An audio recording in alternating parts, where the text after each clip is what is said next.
Now, let's talk about inverse functions. It's possible to reverse some functions, meaning each member of the image set could be mapped back to the corresponding member of the domain. So this reverse mapping is called the inverse function of f.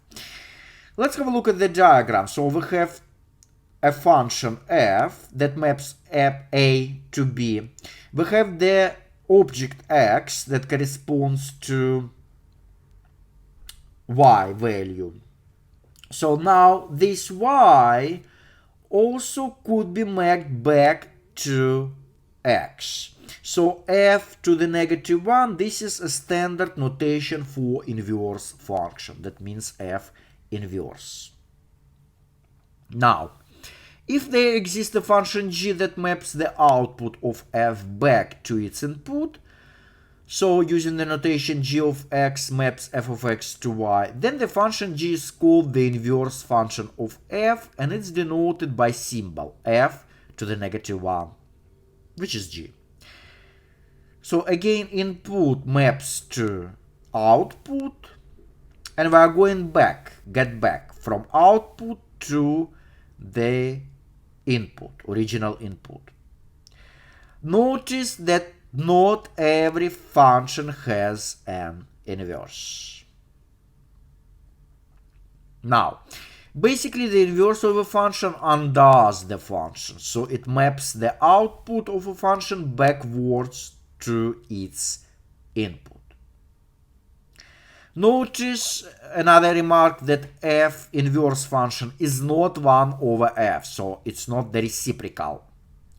Now, if we find the composition f negative 1, the inverse, it would be the same if we find the composition in the reverse inverse order, so the inverse composition f, and it's gonna be identical function, so it's gonna give you x, the argument.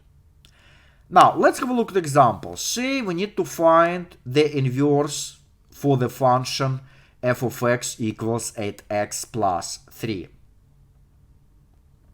First of all, let's put y equals f of x 8x plus 3.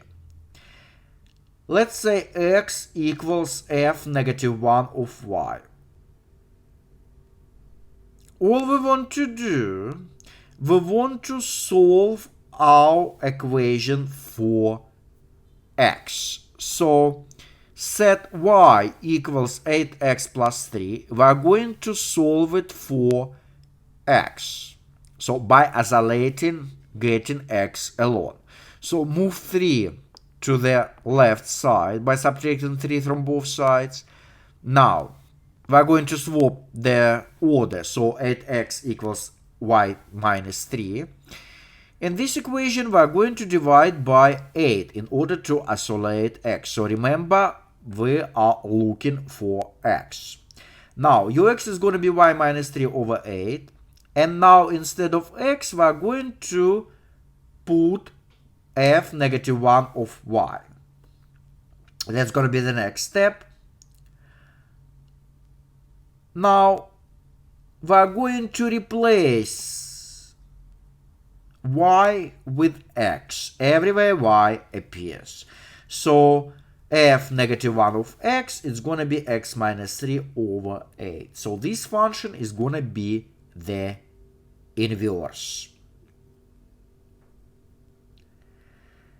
To summarize, there are a couple of steps to keep in mind when you find the inverse function. First of all, right off the bat, set y equals f of x. Solve the equation by expressing x in terms of y. So in other words, solve the equation for x. The third step, next one, replace x with f of negative 1 of x. And the last step, replace y with x. There are some problems to carry out. I will encourage you to pause and try to solve them. More problems? more problems?